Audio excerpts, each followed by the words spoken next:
Welcome to an evening with Chris Warner, who is a member of the Modern Image O-Gauge group.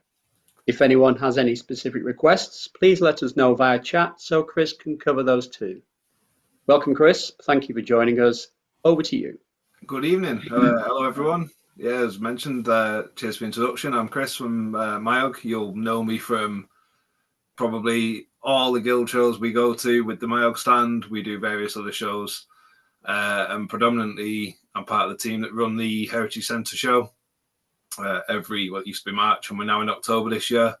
So tonight, we're just going to sort of give you a reason, or sort of a background as to what Mayog is, where it's come from, what our plans are for 2025. We've got a sort of massive show coming up this year in October.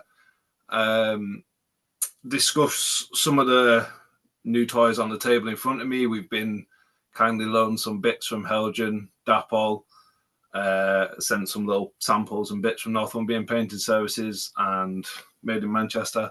So we can go through them, kind of just discuss where Modern Image O-Gauge has come from, where it's going. And yeah, essentially just give you a flavour of who we are, what we do, and go from there. So I think the best place to start with, and the most important to start with, we've got the Mayog show this year at Crewe Heritage Centre. This is coming up in October on the 25th and 26th. We're there as usual for the full weekend. So we're going to have the full range of supporting traders that we usually have. We have got returning traders that we've not had for a few years because of the date change. We've got new traders. We've got manufacturers coming as always. On top of that, we've got eight or more layouts. I'm pretty sure it's 8 we're up to now, of all sort of varying regions, some British, some foreign, some early diesel, some really modern stuff. And then essentially the main reason we're doing this show this year is obviously last year, some of you will know, some faces I've seen pop up obviously know the team, know one of our members, Cam. His father passed away last year rather sort of quickly on us through prostate cancer. It was a very short illness, but it was an aggressively terrible illness.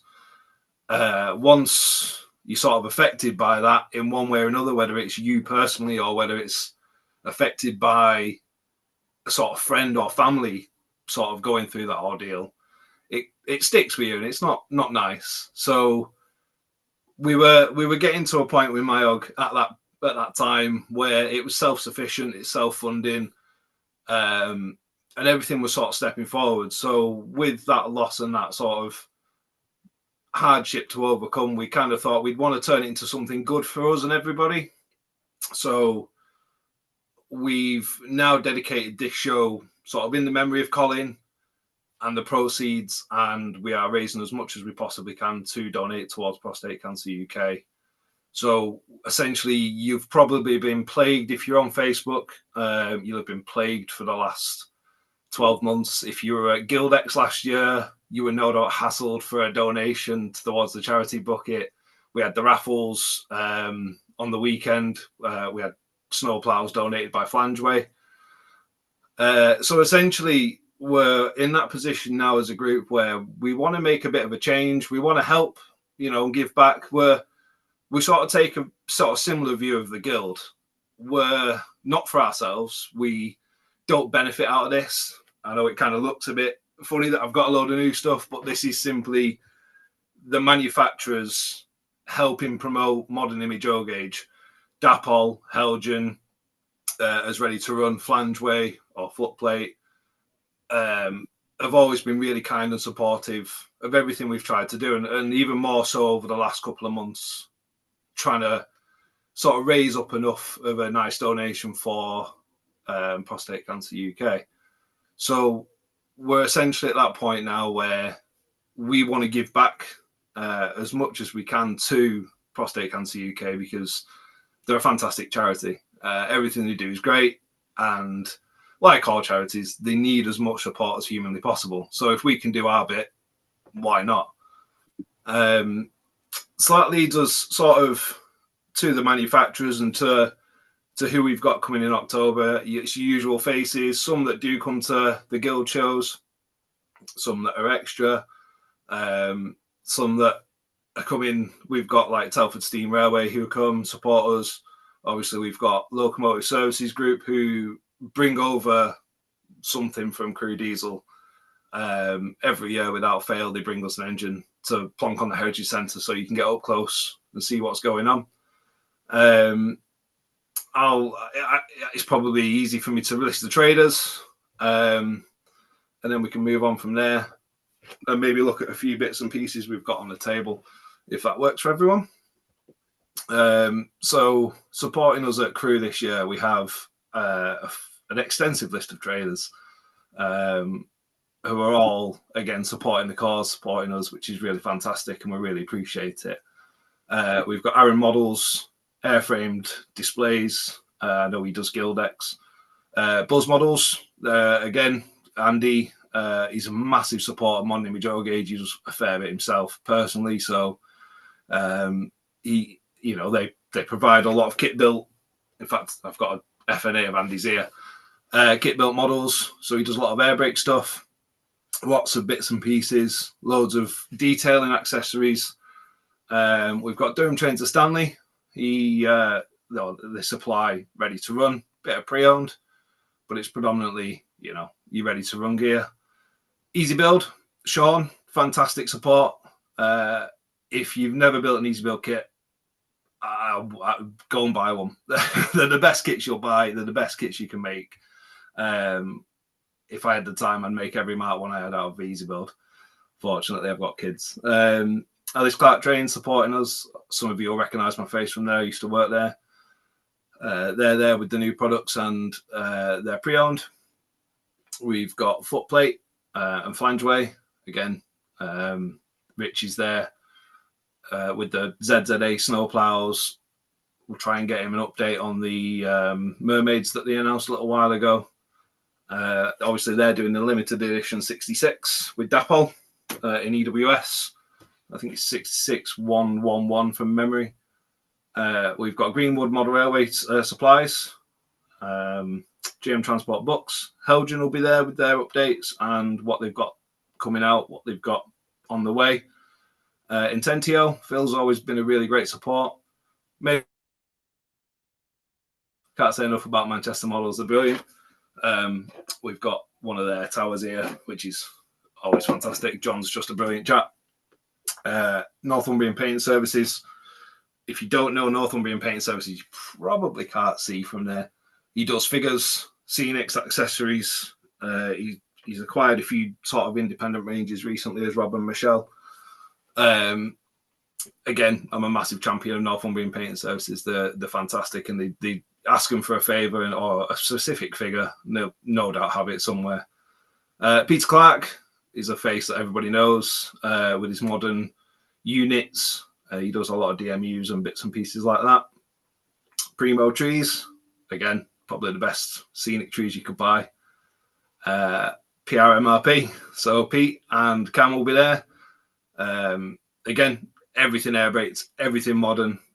Pete's got one of the sort of pioneering ranges of modern image, diesel and electric, and pacer kits and wagon kits. They've also gone into 3D printing, and they're doing like nose ends and for 37s. And I think he's got a few other bits that they're going to announce sort of nearer the time if they haven't already. And obviously they're doing sound projects now via ASU chips. So they're another one to check out if you're into that kind of stuff. The projects are fantastic. That's not because Cam's here. But Skytrex, Dave at Skytrex has supported us. Again, a massive range of scenic items. They did Mark 3s. I don't know if they're still on with them. TTAs, PFAs, loads of nice air brake wagons, loads of scenery bits, mills, buildings, general clutter you need for a layout. They're fantastic. Squire Models, everyone knows Squires. If you don't, you've probably not been to an exhibition. They sell all of your tools and bits and bobs. As mentioned, Telford Steam Railway will be there trying to raise money for the railway, selling new bits and bobs. Tower Models, that's new for this year. They're going to come over and sort of bring, again, they've got loads of limited editions. They've done a few Colas bits. What else have they done? Transrail 37s, bits and bobs like that. So tower models have got a fair amount in now in sort of brand new Helgen and exclusives, nice exclusives. He does a lot of graffitied stuff and nice the range that they have now is fantastic. And Yellow Shed Designs finally, they'll be joining us this year as a trader. So that essentially brings us up the nice list of trade support. On top of that, like I said, we've got, I think it's 7 or 8 layouts on top of that, which are all high quality. Al and Dave, who have chosen the layouts this year, they just love sort of proper quality layouts. So it's got Locomotive Services bringing us an engine again. The whole of the Heritage Centre will be open. So you'll be able to enjoy the sort of APT, the miniature railway, and all the little bits and bobs. I think the Exeter signal box will be open as well, so you'll be able to go in there and see them sort of signalling trains through. So yeah, October's shaping up to be a really good sort of exhibition. I know the Guild are coming over again. You're going to have your usual stand there, so you'll be able to see Guild representatives that weekend. And hopefully, yeah, we're going to raise a nice sum for prostate cancer in the end of it, and that's the plan this year. Is just to do what we can and provide as much as we can for prostate cancer out of the outcome of it, just to hopefully try and make a difference. So yeah, that's 2025 show. If that's all right, if there's anyone got any questions on the show, we can go for that first and then maybe move on, or if everyone's happy with that, we can sort of step on to the world of modern image railways. Just one quick question. You mentioned obviously the APT, and I've seen on Facebook it's going through a repaint at the moment, isn't it? Do you think they'll have it completed by then? Yeah, I mean, I don't know whether it seems to get tidied up every year. Right. They're always doing bits to it, regardless of the season. So I believe it'll be in a presentable state. I just assume that they're just tightening the paint up. It gets, when it just standing there, it does get a bit rusty and a bit worn. So I think they're more just, sort of polishing the edges off on it again, just to keep it presentable. Cam's just put a note into chat to say it should be completed, although it's weather dependent. Yeah. So let's hope the sun shines a bit longer. and from a post, I was going to say, from a post I saw the other day, bird dependent, because somebody painted it and then the birds decided they were going to defecate on it. Yeah, that's it's always the joys of painting stuff outside, I guess. So that's where we're at. Chris, so the tickets on sale for people if they want to start buying tickets now? So we don't do pre-sale. Right. It is something we've never done, and it's something maybe we could look at going forward. I think, to be fair, it's not something we've ever really thought about, and it's not something we should put on Cam's shoulders because he's got enough on, and he's probably the most tech savvy out of us all. But tickets are available on the day. It's £10 for an adult. And then accompanying children are free. So it's, I think for what you're going to get for the day, for those of you who've been the previous years, you already know, we try and cram as much in. We try and get as much of an event for it as possible.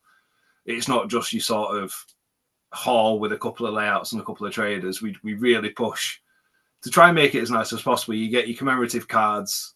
Cam goes off on one and does that every year. You get some random rail ticket from a part of the country that's a day rover stamped up for Mayog. So we do just little flair and little touches like that sort of make it an event. You don't, for your £10, you don't just get into a show and wander around. You actually get to spend a day there and sort of enjoy the whole site as it is. So it's well worth it. If you've not been to Crewe Heritage, it's probably the best weekend to make it, because you'll get O-Gauge and you'll get the whole sort of site, or as much of it is open that they can open at the time. So it's well worth it for the weekend. It's an experience, isn't it? Because you're getting a whole day's experience, not just a model railway show.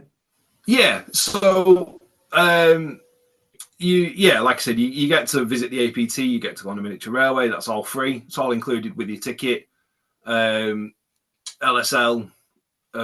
like I said, they bring an extra loco over. So you've got the Class 90 that's already there, the 87 that's there. I think the 87 might be off site this year. So we're really pushing. And then obviously with all that, we also run raffles. We've done the raffle. We did the raffle at Stafford at Guildex.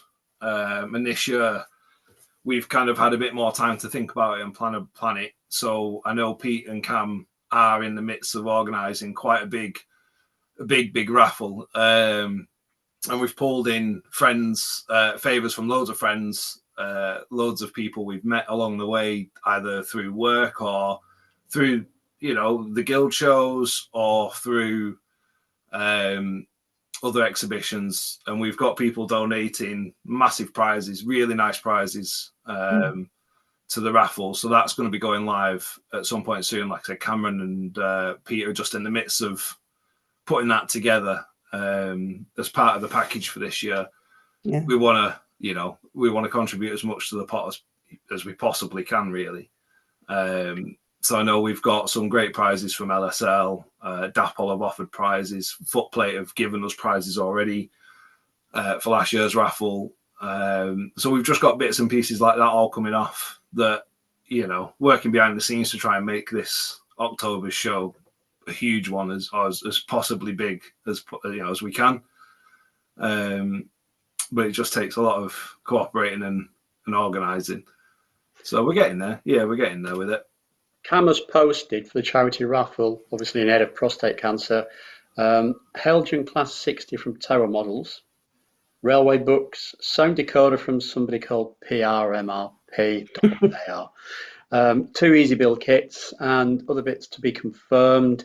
Pete Besant then said driving experience at Telford Steam Railway is also part of the prize. And Richard P, who's joining us tonight, is I'm looking forward to being at the show with my layout Wynn Street Engineers sidings. Yeah, Richard's booked with Wynn Street. Yeah, so this is what I mean. For layout wise, we've got some really good layouts for the raffle. The lads have pulled in some massive favours, and not even pulled favours in. There's like the Telford Steam Railway, LSG. They've just come to us and said, "What can we do to help?" And it's really supportive of sort of the hobby, really, like countrywide, that people are just getting behind what we're trying to do and what we're trying to achieve. It's a sort of similar thing tonight. We've always worked well with the guild. I think we've always had a nice reputation between each other, and it's just something we want to strive to push. Is we all want to benefit. We all want to push everything as well as we can and make October as big and as great as we can. And Jackie, you helped us out last year at Stafford. You sort of give us free reign with whatever we wanted to do, how we wanted to do it, as long as we didn't go too far. But we could do. You give us sort of enough reign to try and make as much money for the charities we possibly could. I can't remember the figure we came away from Guildex with, but it was a really nice amount. So it's nice that. I think in the early days of Mayog, when we first started it, it was just it was a daft idea between me and Cam, just sort of see if we could, and it happened, and it just sort of started rolling. And then the 2019 show happened, and sort of Dapol got behind us, Helgen got behind us, Buzz Models, Andy was a big supporter from the get-go, Sean at Easy Build. We just kind of got the right group of people wanting to push and wanting just to help us, and it was, like I say, it was just a daft idea to see if we could, and it happened. But I think a lot, without going too far into politics and stuff, some people took it as we were like the anti-guild, or we were going to be the downfall of the guild and all this kind of thing. And I think it's worth really noting that it's never been the case with Mayog and the guild. We've always worked really well together. And we've always enjoyed supporting the guild where we can. And I think it's fair to say it's likewise. You've always been massive supporters of Mayog. So it's really nice that obviously for 2025, we're just sort of putting all the effort in as a team, and we've got the guild supporting us. We've got sort of all these traders that I've mentioned, all the people with layouts. They've all sort of in the way tried to keep costs down and really, really tried to help sort of build that pot up that we can donate after the show. So it's a really nice community atmosphere about the show this year. And hopefully we do, you know, hopefully on that Monday, Tuesday, when we've managed to sit down for more than 10 minutes, we can count up a nice donation and we've made a difference by the end of October the 26th, you know. I think that's... I've got a couple of questions for you, Chris, that are coming in. Yeah. First of all, is the vintage bus running again from Crewe Station to the show? Yeah, so we've organised all that again. I think it was Stanton's of Stoke last year. Not 100% if it will be Stanton's this year, but we're on with sort of a modern vintage bus, if that makes sense. Yeah. Yeah, so there will be a free bus service from the station to the venue and return. Once we get a bit closer to the event, we'll publish a timetable. We just like to try and keep an eye on train times, so we're not having random buses turning up at Crewe Station and nobody there because the train went or the train isn't going for an hour or whatever. You know, Cam sits down and he sort of throws a big roster together. So yeah, the free bus will be in operation. And then there's another question saying, if somebody can't actually make the show but wants to donate to prostate cancer, how can they do that? And so, I think it's Cam's just put up a Just Giving page there, which is fabulous. I've been beat to that by 2 people now. So that's on my list to mention. I was going to mention it a few times too. Yeah, if you're not on Facebook. So if you are on Facebook, you will have been probably hounded by it over the last few months.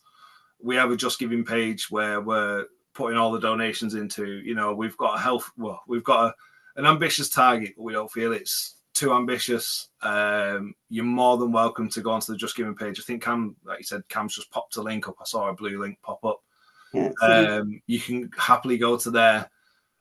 If not, maybe something we can talk about, Ian and Jackie, if we supply you the link again, we can maybe get it sent out to members or something, if that works.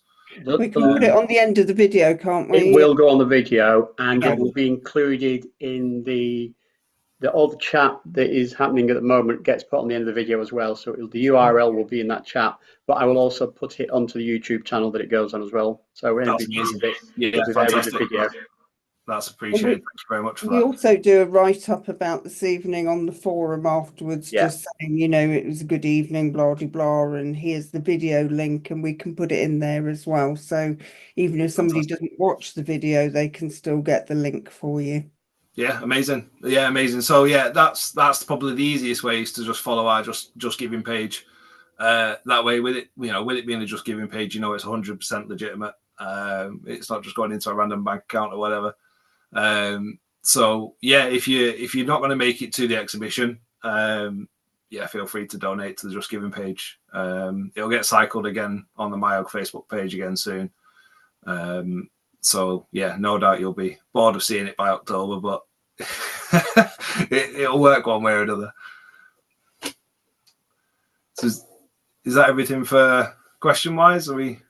I think that's it for the questions at the moment, and everything to do with the show we seem to have covered. So amazing. Yeah, cool. So moving on. The reason me and Cam went down this daft adventure, and then quickly joined by other people of a daft persuasion.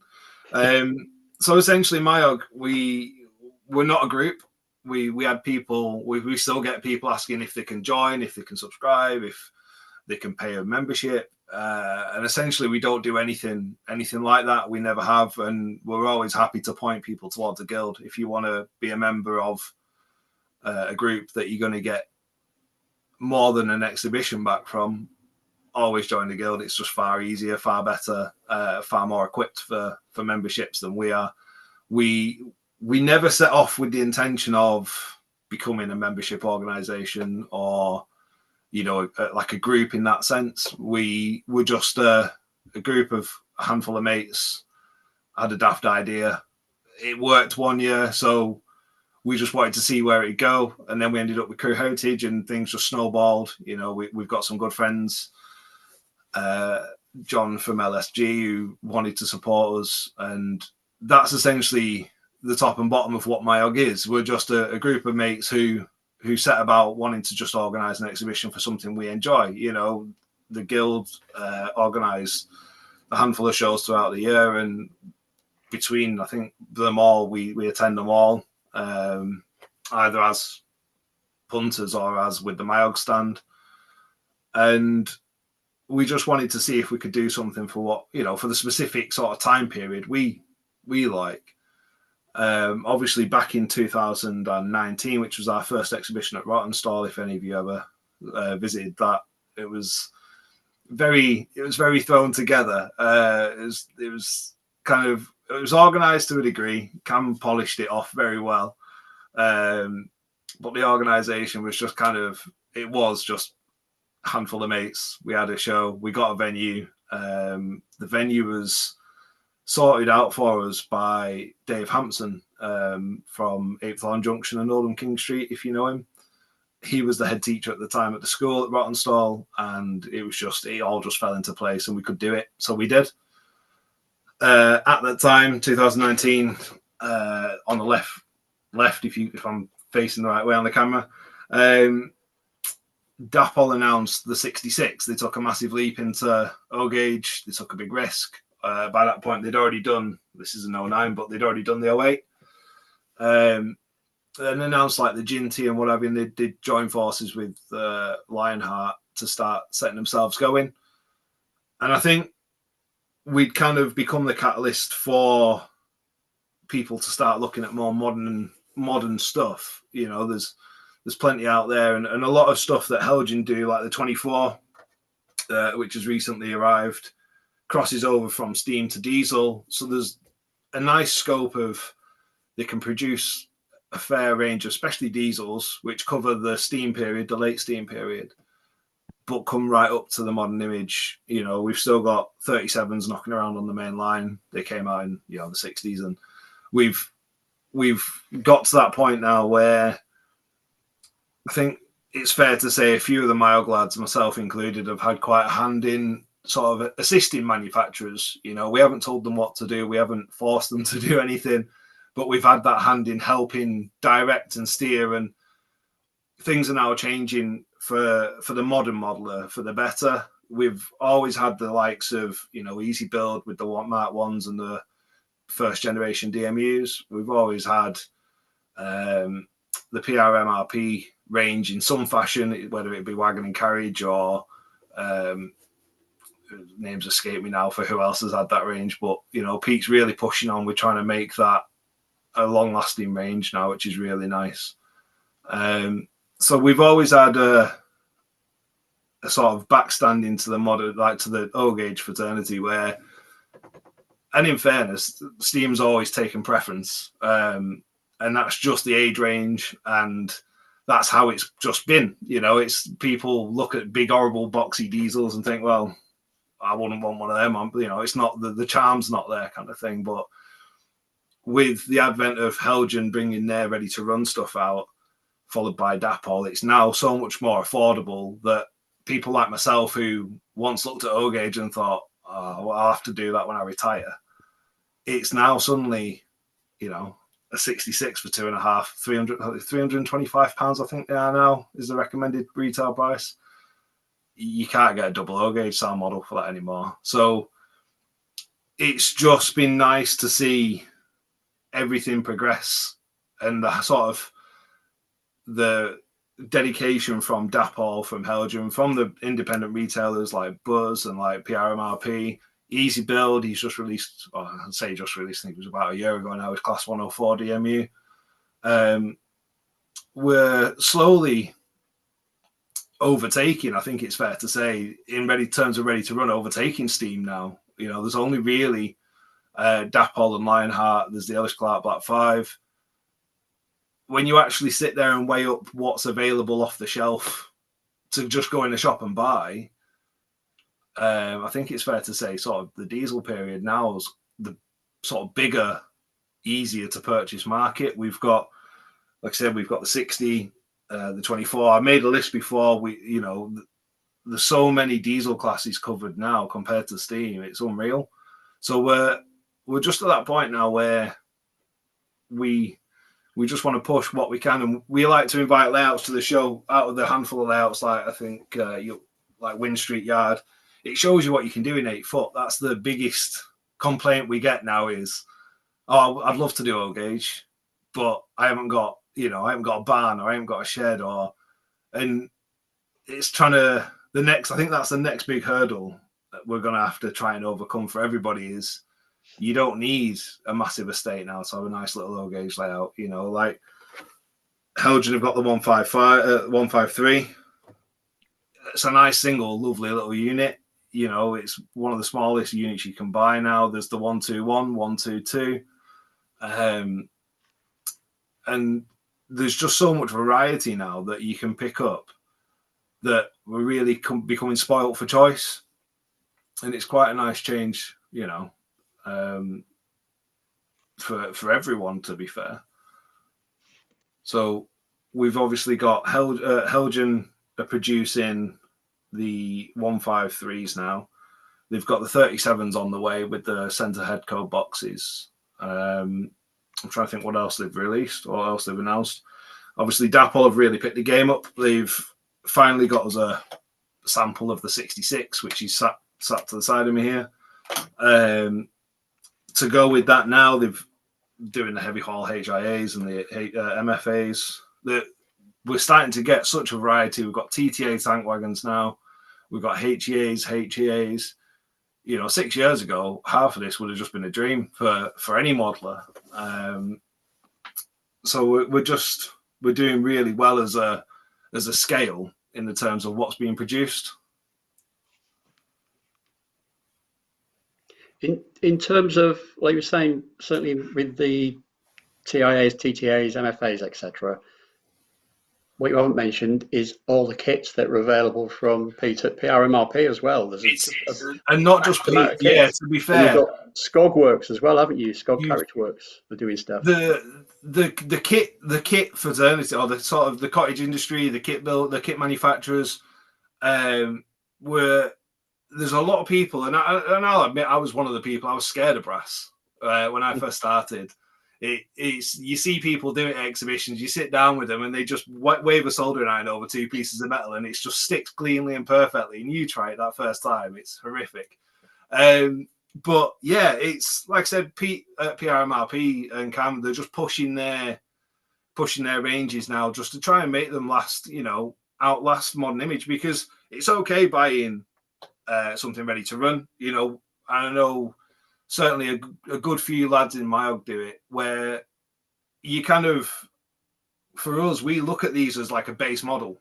We look at these as the kit, and then you can go to sort of PRMRP, MM1 when Laurie was still here, bless him, and you'd get the bits and the pieces, and you could make that model far more unique and better. And it's worth saying, without people like PRMRP, without Buzz models, and little cottage industry companies like that, Peter Clark, I think we'd still be struggling for bits and pieces. They were there way before the sort of plastic stuff started coming out, and I think they're still going to be there for a good while longer. The kits, like you say, you mentioned Skog. I know Rob's list is like over 100 and odd wagons long now, or something crazy. Pete's still got all these really nice air brake wagon kits. I've got a Class 90 of Pete's to build, and I'm halfway through a 142, but it's just finding time at the moment. It's ridiculous. But for the age and for that first overwhelming look, when you open that box and you think, I'll never touch this, I'll never be able to do it, and then you actually sit down and look at it, it's not as bad as some people make out. You can really get into a nice brass kit, and it's like Jim McGowan. Jim McGowan, connoisseur. His kits are fantastic. They just fall together. They're incredible. He does a lovely Queen Mary, and yeah, I think that's one of the really good things. We're really fortunate in O Gauge. We've not kind of lost that cottage industry side of stuff. We haven't lost the smaller manufacturers and the kit builders. You know, you can go to Gildex or you can come to Mayog and you can walk around and it's not just stands with seas of blue boxes and red boxes. It's you get that sort of that nice customer feeling. You can go to someone and you can ask them for a part, you can ask them for a little piece or something out of a kit, and they still make them kits, which 4mm and other gauges have lost now. You know, there's not many manufacturers making sort of white metal stuff, brass stuff in other gauges. So I think 7mm, it's, although we have a lot of ready to run, it's like this is, you can't really see it, it's been chucked to one side because I've got to finish other stuff for September for Gildex, ironically. But this is a Caroline inspection sling from J&M Hughes, and I feel like, I don't know why, but J&M Hughes he does the shows, he does Gildex, but his stuff seems to get overlooked a fair bit, and they make really nice kits. You know, they take a little bit of time just to get right and a little bit of thinking, and they're a really nice product. And we're really fortunate that we're still in this period where you can just buy a kit for a wagon, or you can buy a kit for a model, a locomotive still, and sit down and just spend your time making it. And it's nice to see that the sort of 7mm side of life still hasn't lost that edge where people aren't scared of modeling, they're not scared of trying. And it's also really comforting to know that there's enough people within sort of MIOG, within the guild, that are happy to sit there. If you mess up, there's always going to be somebody somewhere on one of the groups that will be able to go, this is what you've done wrong, and if you just do this, you'll fix it. And I think that's one of the nice things about O Gauge, is you can rely on sort of everybody else in the sort of scale to help and just give you advice, and nobody's really guarding of how they do things and how they, their little secrets. They're always happy to let you know how to get about a kit and how to start in kit building. I think that's quite important, especially for shows. It's really good when you have demonstrations and people sat there willing to teach newcomers and sort of old people also people who've been in the scale quite a long time who've just bought ready to run, how to get about a kit. It's really good. I speaking of that, I saw a post on Facebook the other week where somebody was doing a 304 EMU. That'd be me. Yeah. I'm doing a 305. And straight away I went, oh, class 504 EMU, not yeah. Yeah. Yeah, that's 504s would be really good. But again, so that's a really good example of the sort of community around us. Is I rang Sean, so I got on with Sean really well, and I rang him and I said, I've had a really daft idea, I want to do a 305. And Sean, just being Sean, said, right, if you can tell me exactly what you need, I'll get it done for you. I'll get you everything, the bits that you need. And he sorted me out, and there was no sort of having to beg, pray, and everything. Just what Sean does is, if he can do it, he'll turn something out for you.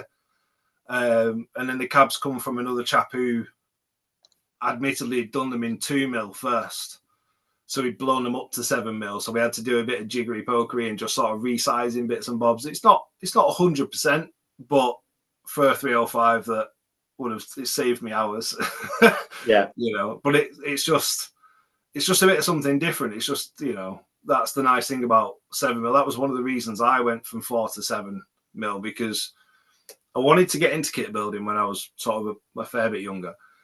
But every time you built a kit in 4mm, 6 months later, someone's announced it and it's being produced by a ready-to-run manufacturer, and it was just getting frustrating. Like a lot of people get, they just start chucking kits to one side, and you've got hundreds of pounds worth of kits just left. Whereas in 7mm, you've got that opportunity to go for the more obscure bits and the other bits, and even if you want to just build something generic like a 24 or a 60, the kits are still there. It's a nice way around of doing it. You can tailor it to how you want to do it. I've got a couple more things come up on chat now, Chris. So Alex Dent has kindly put up a nice link there to DAPOL, who are doing a bit of a blog about the new Class 66. Gaz has said that obviously there's lots of people now doing their own 3D drawings and printing. So CAD is playing a huge part in the progress of O-Gauge at the moment, and the 3D printing of almost whatever you want can be done by people who have the skills. Dave Cummings has asked, are there any plans to take the show elsewhere in the country? So surprised that we are asked this really regularly, and we'd love to say yes, but the honest answer is we've got one lad who lives in Cumbria. We've got sort of three of us. One's moved now, but three of us that sort of live around Manchester. Two of us that live in sort of Leek and Staffordshire that way, and then we've got Pete who lives down south, far enough down south. So the issue we've got if we start looking at things like that is we haven't got anybody local to any other areas. And as like I said, Mayog started out as like just a group of friends. We're just, for want of a better description, just a bunch of idiots that made a decision to run a show. We haven't got the resources really as a group to look at somewhere down south or towards Scotland. It's something we'd love to do. We'd absolutely love to do it, but it's just unfortunately so time consuming now between a lot of us. We've all now got young families or have older families for some of the older guys that are with us. That time's just something that we once had an abundance of that's now slowly running out. We can't justify the time to go looking down south somewhere. And the sort of main issue on top of that is the Heritage Centre's such an event. We get the option to bring, mainline locos in. We've had DRS supporters, like LSL, LSG, they support us every year. We don't really want to stray away from that setup now because we feel like for down south there's Kempton Park, and the Guild have got a really good sort of area of shows, if that makes sense, a good spread of shows that we're not, as I said, we're not a competition for the Guild. We're not anything like that. So we want to keep the event we've got sort of really in Crewe where we can make it that event rather than just an exhibition. So unfortunately, as it stands, I'd probably say no, other than, the Heritage Centre at Crewe. I think the one thing I would say from that perspective as well is that we're working very closely with yourself and Cam and Al and Pete to make sure that we get a lot of ideas from you and recommendations about layouts that we can bring to the Guild shows. Yeah.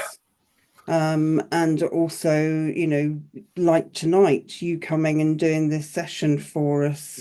We want to have more of that collaboration between the two groups. As you said, way back in the beginning, people used to say, oh, well, the Guild's full of old people who just want to do Steam. Nobody has any idea about modern image. And it was almost a them and us was trying to be created, and neither of us wanted that. No, we very much wanted to say, well, if you take the modern image out of it, you're supporting as many eras as you possibly can. And likewise, we are supporting many eras. And we try and say to people, look, Bachman came out with the table of all the different eras. And we'd rather people actually said, what era they're modelling in rather than saying, oh, they're modern image over there and your Steam over here, because that's a bit crazy. So we really want to bring as much of the later eras to the Guild shows, as well as keeping the Steam for those members and people who want it. And, we've got Timplate coming again to Guildex because there are still a lot of our members who like the old Hornby Timplate. So it's been it's a bizarre one because in reality we're sort of similar to what like DMU are to 4Mill. They're just a group of guys who like diesel electric modelling, and that's all we are. That's why we don't have a membership, we don't have subscriptions. We want you to come to the show. Of course we do. We want everyone as many people through that door as possible, especially this year. But Mayog was never set up to be anything other than just to show that it's stuff we like. You know, both myself and Cam, we model Modern Image. Pete, all of the guys who organise parts of Mayog in some way or any way, it's just what we model. It's, you know, essentially it's 2019 in reality was a handful of my own layouts, a couple of friends' layouts dragged in. It wasn't anything grand or meant to be, you know, we're the next guild or anything like that. We have no intention of doing memberships, because I fully sympathise for you guys. Every time I've heard people kicking off, you know, the Gazette's always full of steam. It's never got any diesel in. Nobody in the guild cares about diesel. But then it's the same people who won't commit and help give information or give an article, or, you know, they don't build a layout to bring to the show. It's got to be swings and roundabouts, you know. And we kind of just did it because we could, and it's different. We don't want people to subscribe or whatever. We just want people to have a good time, you know, and sort of enjoy what we enjoy. Spend a weekend just sort of enjoying Modern Image Railways, you know. And if we back in the early days when people were trying to sort of make this rift or this coax between us, we've no intention of doing Steam, because as much as I did it in my previous employment with Ellis, it's just not my thing. I'd never model Steam to that degree. It's not something I'd really be bothered in, you know, inviting to Mayog, because it's not part of what we want to do. So for us, it's as a group, as Mayog, it's important that we keep that connection with the guild and that support with the guild, because you guys are doing what you do, and if we can support you in any way like we have, you know, we absolutely will. And I think, yeah, we all want to strive for the benefit of the hobby. That's the main thing, is looking at how 4mm has gone and 2mm have gone, losing all the kit manufacturers, losing the cottage industries. I think it's really important for 7mm that we kind of try and keep that thriving. You know, between us, we want to make the hobby better for everyone. We want you to have that ability to go to a kit manufacturer and buy a kit because you want something to do over the cold winter nights.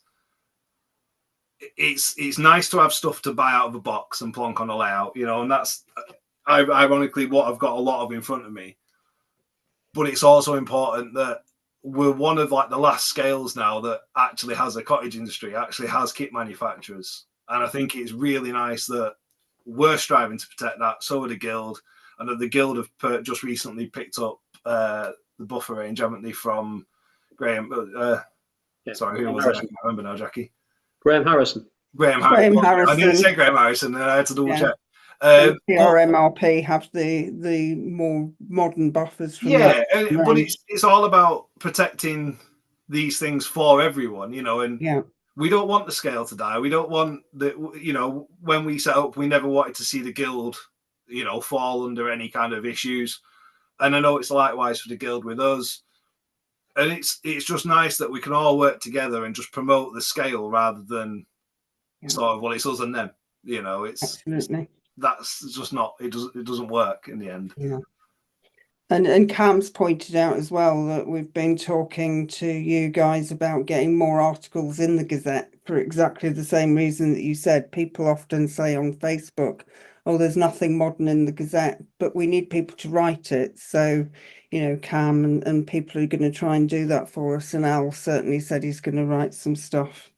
Yeah, it's about supporting each other, you know. It's like we said, unfortunately for the sort of for what we say, the membership of Mayog, which is just a messenger group with the handful of us that organise in there. Spare times become something of a mystery between us all at the moment. We're all just sort of fighting to keep our heads above water with job changes and family changes and what have you. So it's nicer that we can help support you as well as you support us where we can. Yeah.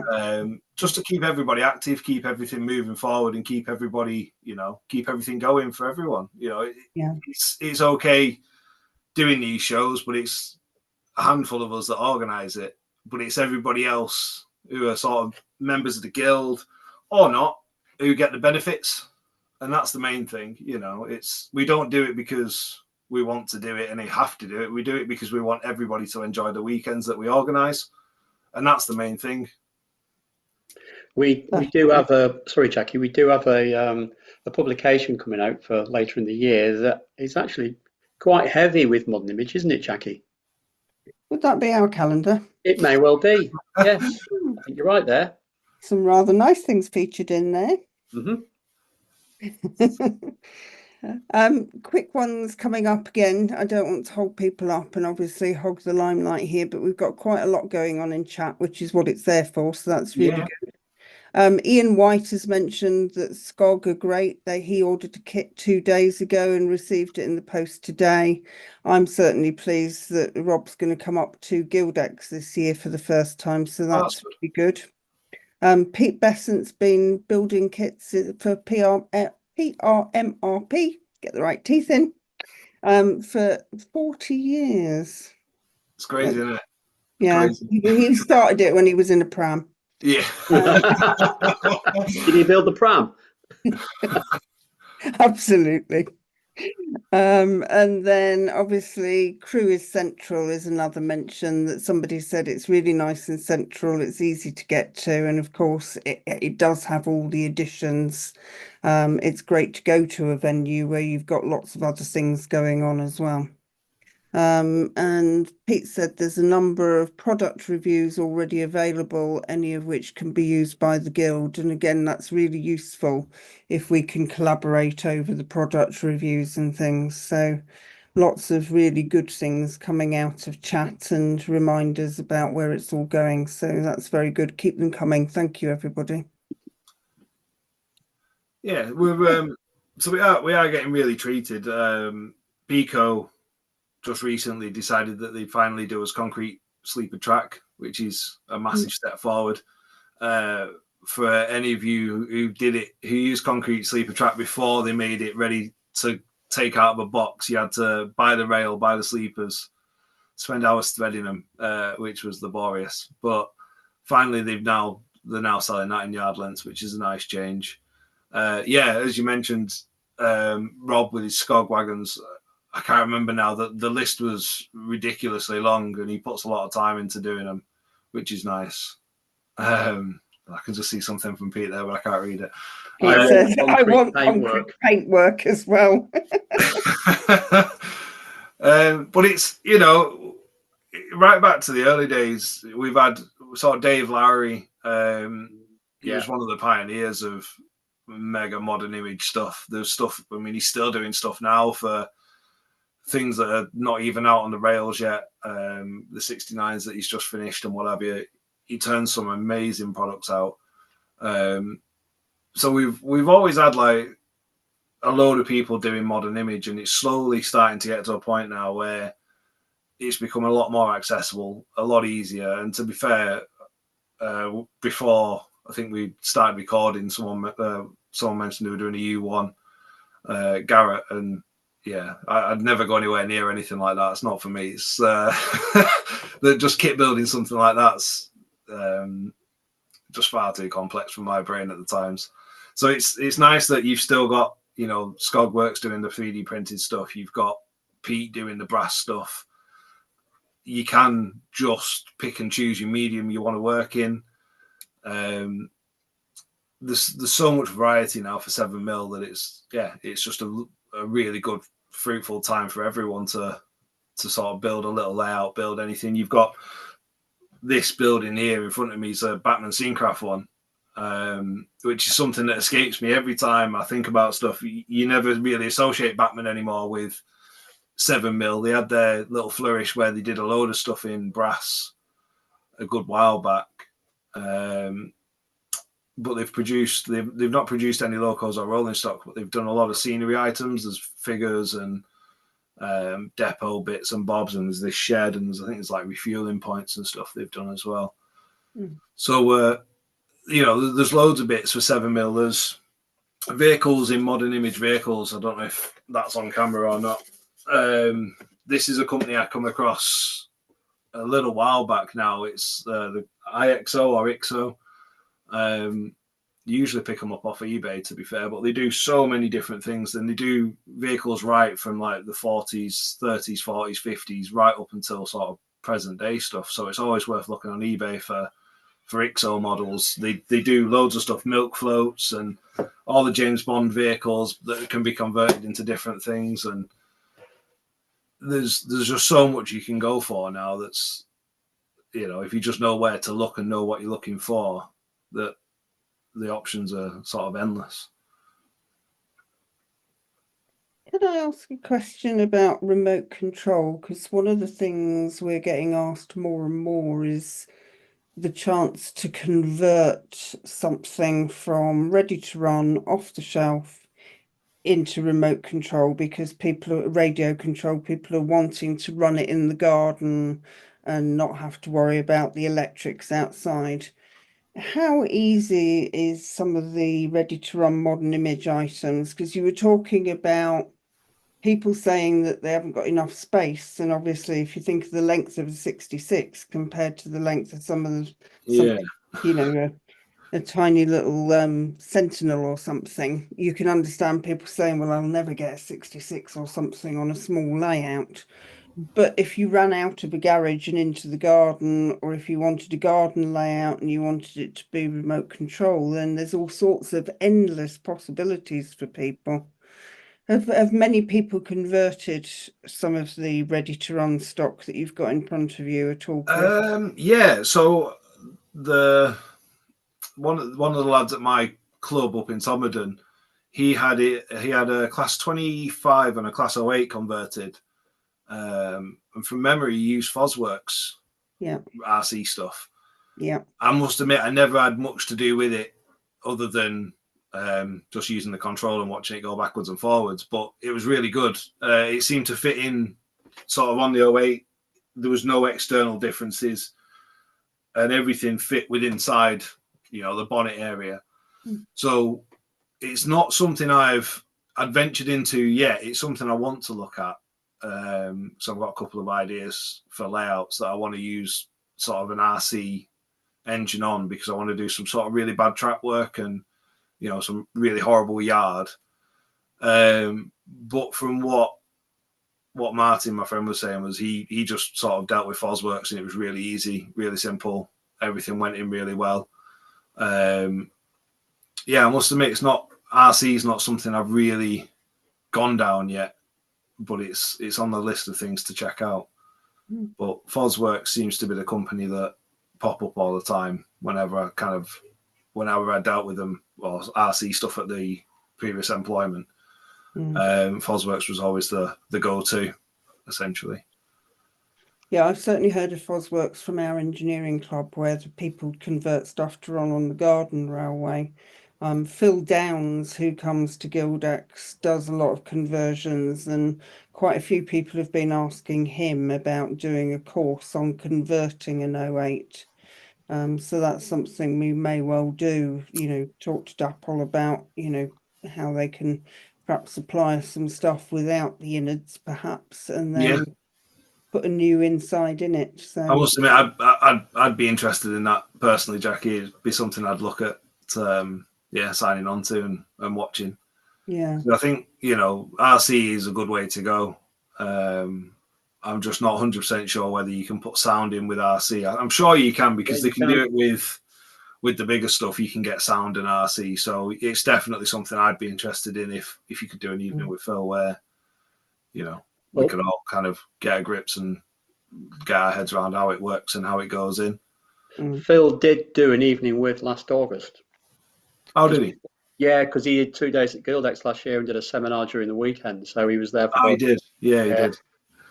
So if you want to watch the video, it's on the Guild YouTube channel. I'll dig the link out and email it to you, Chris. Yeah, that'd be great, Ian. I appreciate that. Thank you very much. It's nice to know that it's something that will work across any era as well, if people are interested, which is good. Yeah. It seems to be a good, solid way of operating your sort of models outside. It's it's something I've always wanted to try and sort of get my head around, but currently I'm just trying to push against the tide to get my layout finished for Gildex, which we should be on target for. I know Cam and Pete will be laughing now because my layouts are always finished 24 hours before, if that. I just saw something pop up then. So, firstly, Richard Mills said, just he's going back a bit, when I started building stuff in O gauge, it was a Class 08 from just like the real thing. It cost about $650. No sooner done than Dapple brought out their Class 08. Great detail and a fraction of the cost.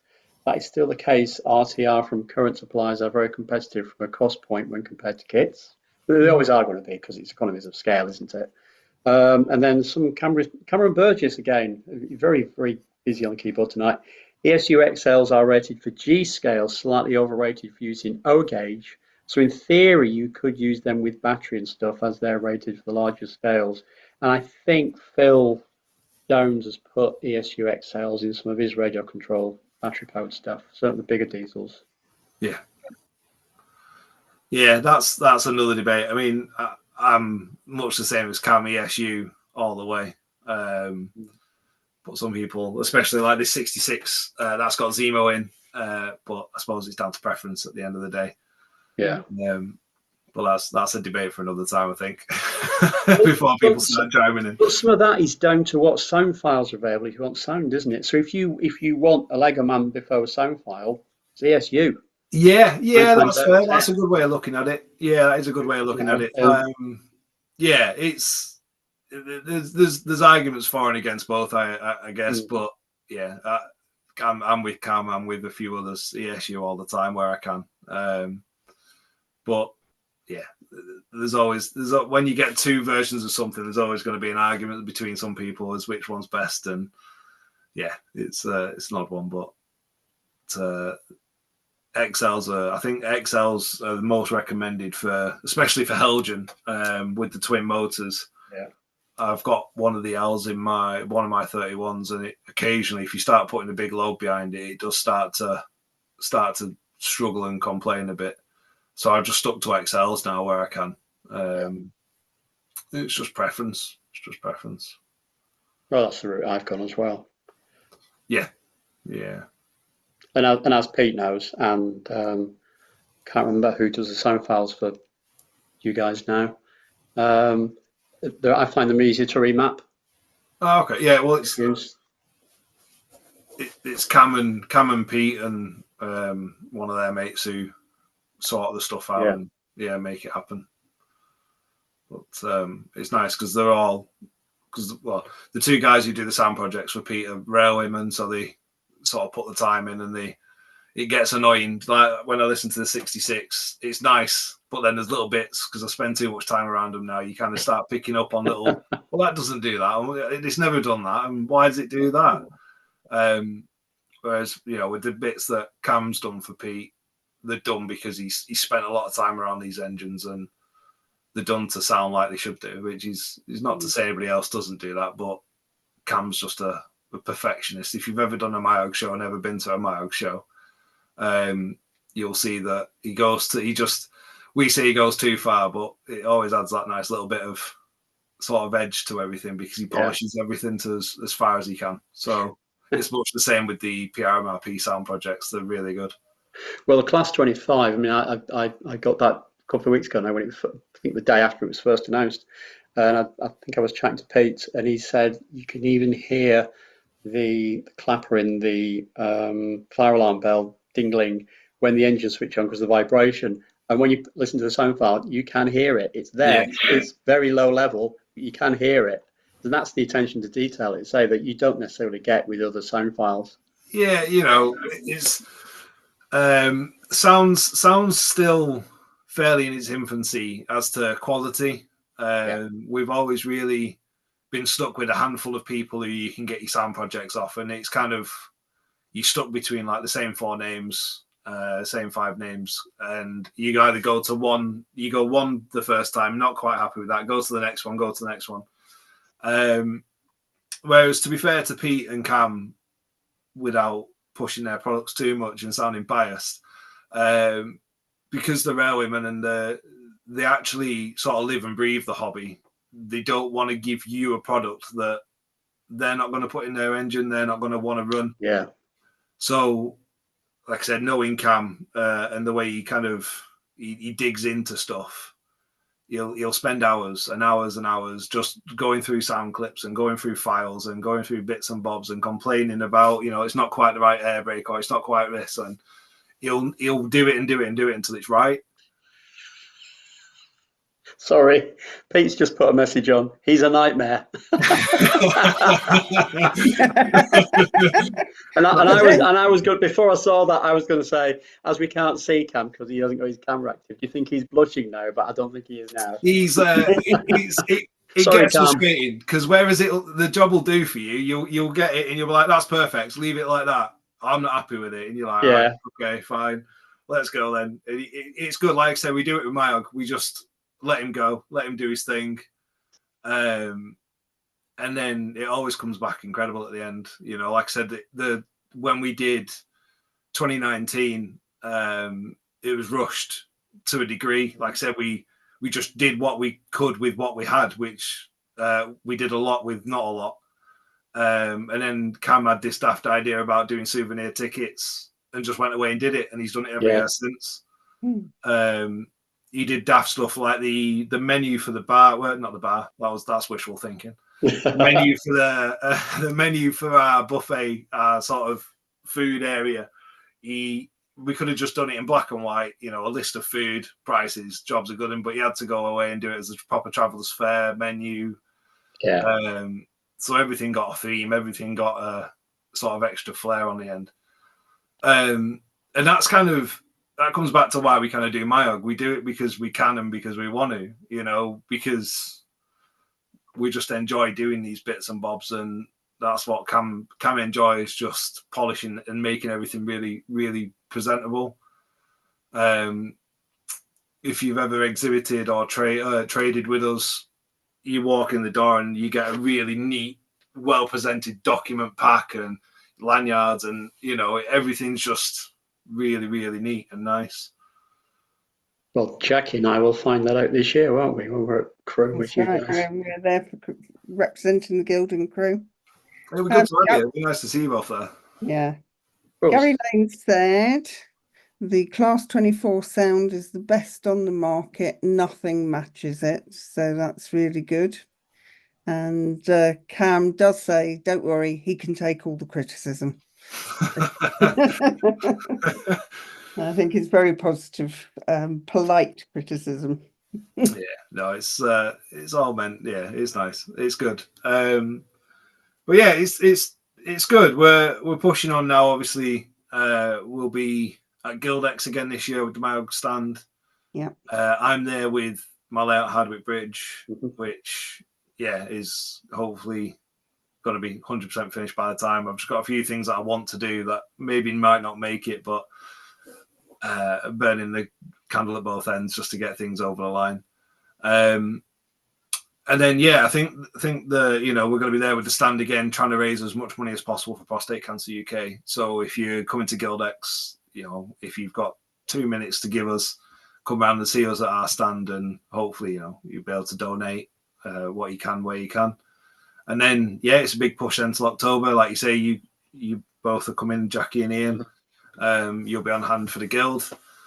And we're just hoping it's going to be a massive event, and we're going to, you know, smash the donation as far as we can, just to make it as good as we can for Prostate Cancer UK. Quick question from me. Yeah. The $1 million question. Oh God. If you could bring something to market that's not available at the moment, what would it be? Oh, that is a tough one. I think local-wise, we're really fortunate. I think it'd have to be, for me, a 101 DMU. Yeah, I think that's the biggest gap now. That's the, you know, it's the one unit I think we're missing. Maybe Mark IIIs, but I'm pretty solid on a 101. That's where I'd like to see sort of a manufacturer go now. Be good. And Cam wants a Class 70. And Ian White said class 13. Well, Class 70 13, is not a bad shout. 13 is easy to do, though, isn't it? They're big. It'd be nice to see Dapol turn out a 68 or an 88 with them doing it in 4mm. That'd be a really nice addition. But yeah, I think a 101 DME is my sort of top what I'd like to see. If I had the money, that's what I'd make happen. But I keep spending it on toys rather than anything important. And we've got a class 205, a class 92 from Pete, but only if we can provide them with proper sound from Cam. Yeah, for 68, 88. It's interesting you mentioned the 68 because Jackie and I were at Rail-X Aylesbury a couple of years ago now with the Guild stand, and Jackie had her graffitied class 60. Yeah. I have a couple of 40s, didn't I? And one of the 47s, and we had 3 teenagers come up to the stand and we were chatting. Two of them were 00 modelers. One of them wasn't a railway modeler. 2 00 modelers said they would consider going to O gauge if somebody did a 68, and the one that didn't model said he'd have one as well. Right. So that, you know, I think a 68 would be a really good shout. Yeah. Seriously good shout. I'd love to see some electrics. I'd love to see like a class 90 and 86 and 87. As much as I want to promote modern image and I want to promote it, I just don't think there'd be the scope to actually get 1-2 market retail wise. I mean, AL1s to AL6. I wonder who might think about releasing those. I can't say. But I think an 88 would be a good shout. Yeah. I think the 66, when that lands, as much as everybody hates them, I think it's going to do really well. What people still see on the main line now, isn't it? Yeah. It's become that engine everybody loves to hate, but people will tell you that they don't like it, but they'll end up buying one. You know, my old man, he can't stand 66s. The first thing he said to me is, "I'll be getting a 66001." So, all right, okay, fair enough. So I think they'll do really well. The same with the 153s. I think that's going to be quite a nice seller for Helgen. I think that's going to do well because you can build that little 4-foot, 6-foot layout and have it just trundling back and forwards on it.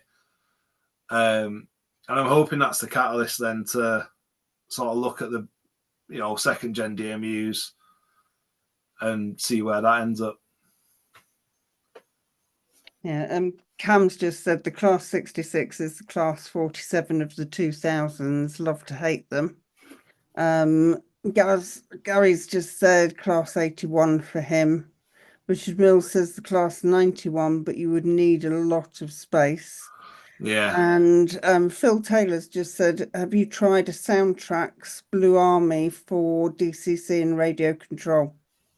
Blue Army. I think that's how. I must admit, I've never come across the soundtrack stuff. I've seen it around. I've never paid much attention. But again, the RC stuff I've purposely avoided for now because I'm sure quite a lot of people in here are the same. I've got that many projects. I need to stop and get some things over the line before I start looking at RC. I think the good thing, and I always call it a great opportunity for 7mm modelling at the moment, is that the breadth of what people can do is amazing. Yeah. If you want Steam, you can have Steam. If you want the very latest things, they're coming out now. If you want, remote control, radio control, you can have it. If you want live Steam, the live Steamers have got a big following. As I say, there's a lot of our members who still follow Tinplate and have the Hornby Railway Collectors Association stuff. So it is a broad church, and I hope that it will remain a broad church, and that, it doesn't matter what era you model, we should all be able to help each other, certainly. Absolutely. Yeah, and it's, like I say, it's, although we say we're MIOG, we're Modern Image, it's as much about the community on a whole, the scale. It's about keeping 7mm sort of alive and kicking, keeping the cottage industries going. we want to make sure that, like I said, that those kit manufacturers that we also heavily rely on at the moment don't just turn around and go, well, there's no point me producing kits because X, Y, and Z make it, in China now or wherever. It's really nice to see that we've all got that option at the moment to purchase from a kit manufacturer. We can buy something made in white metal or resin or 3D printed, and it means then that you've got something unique on your layout, you've got something different, and I think it helps. We're fortunate with the sense that you don't often have 100 feet of space, to run scale length trains, and we're in that position where for the ready to run market that you can buy the odd ready to run wagon, but then you want a nice short train, you can buy a kit or two, and you're not thinking, well, I've got to build 60 of them now, or 40 of them, or 30 of them for my rake. I can just buy 2 kits, 3 kits, and I'm happy with that. There's a fair amount of really nice kit built stock going around. I think we saying Gary popping up there. I know Gary's well into his wagons. And it's nice to be a modeler and have that ability to just pick and choose whether you want to buy a ready-to-run model or whether you want to buy a kit and build it yourself, or even get somebody else to build it. We're really fortunate that you can have a lot of variety, and you're not just sort of shoehorned into having to walk into a model shop, which is still a nice thing if you can do it, and buy the same blue box that the last customer bought and have a rake of the same wagons that the next layout's got.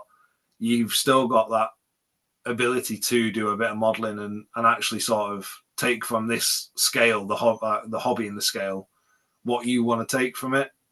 It covers everybody. I think it's really fortunate that you can just build a ready to run layout. You can go to a shop and you can buy anything and everything to fill the layout, or you can sit there and agonize for a couple of years and scratch build stuff or kit build stuff. And it's nice that you've got that option now to do as you please.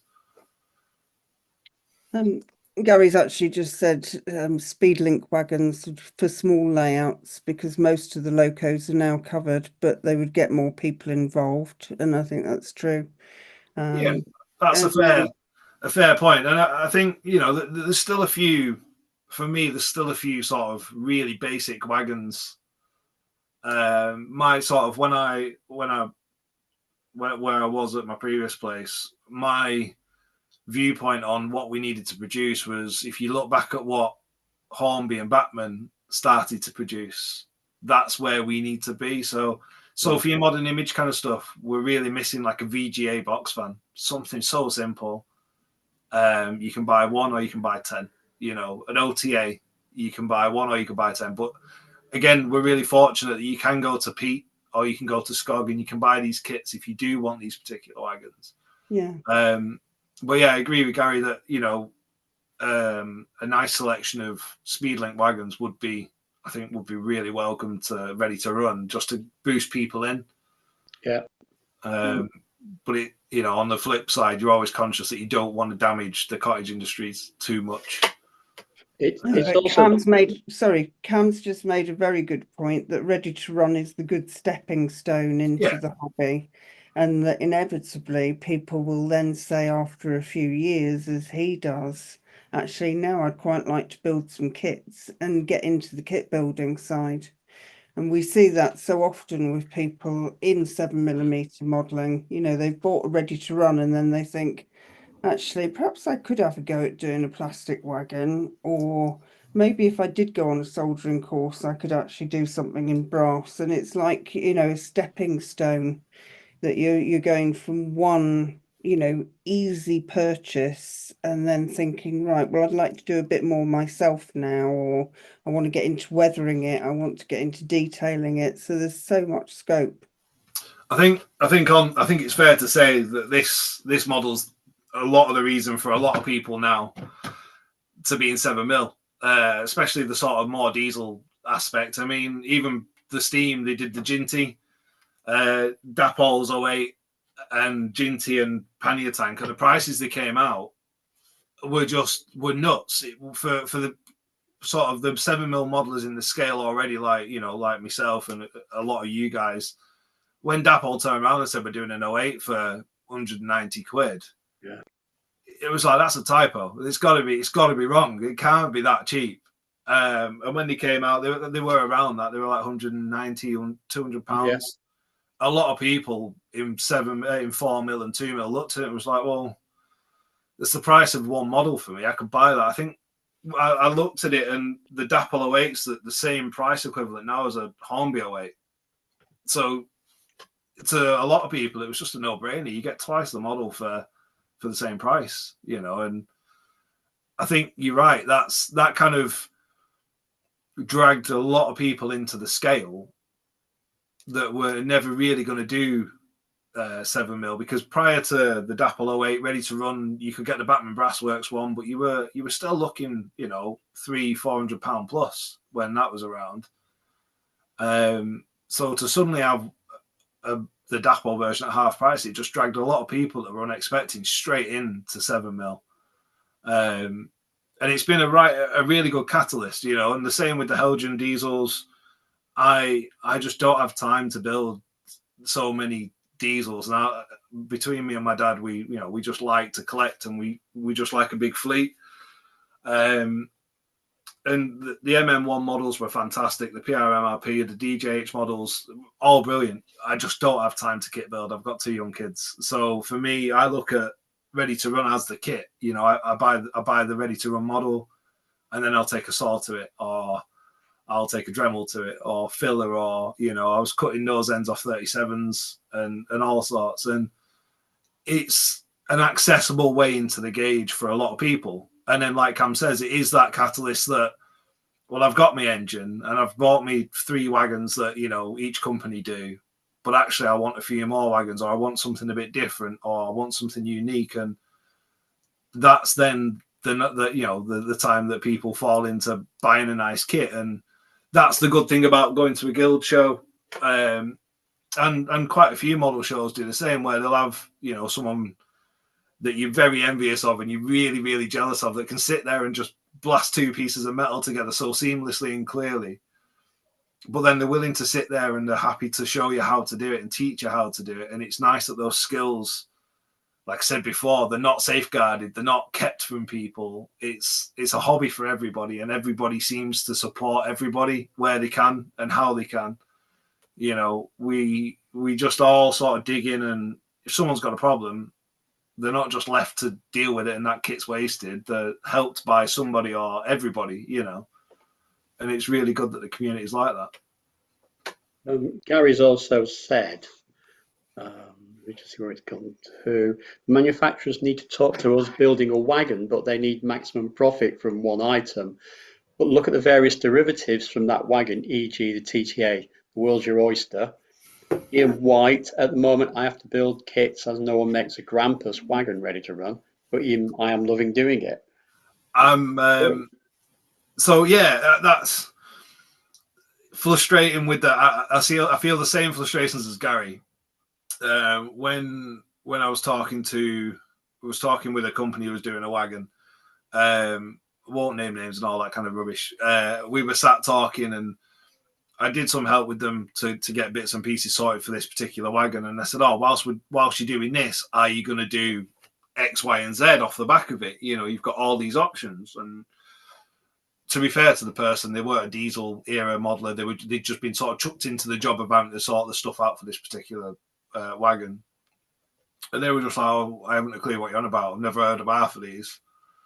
And it's like, well, you know, there's people out here now willing, you know, like Gary says himself, he's really clued up on wagons.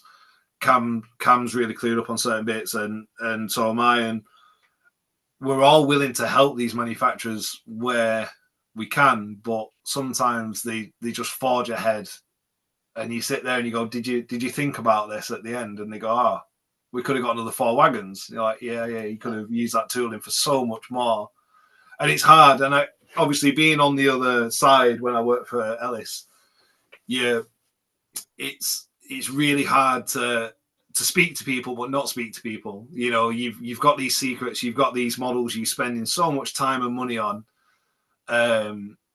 that one wrong slip to the one wrong person, that secret's out, you know, and suddenly then your investments at real big jeopardy. And I get it. I get the sort of secrecy around stuff. And when I was working in the industry, we had really good connections with Dapol, with Helgen, and with a couple of other companies that were looking at bits and pieces. So we tried not to, because duplication as well, you know, with the Dapol and the Helgen 121, 122, the Minerva pannier tank and the Dapol pannier tank. When things like that happen, it doesn't help anybody, you know.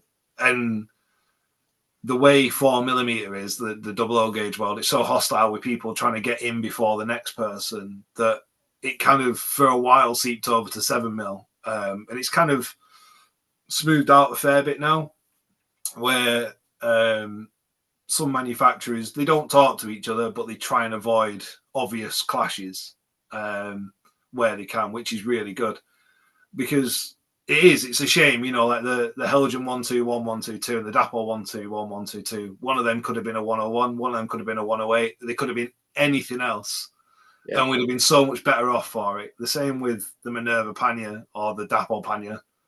One of them could have been something else, you know.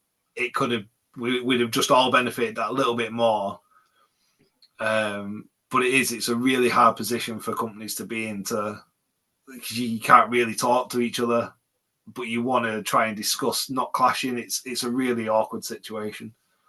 But hopefully, you know, things improve. And I think it's kind of fair to say, without looking at it too much, that Dapol are sort of heading more towards the Steam stuff now, which is really nice. They've got the iVert they announced at Wigan last year.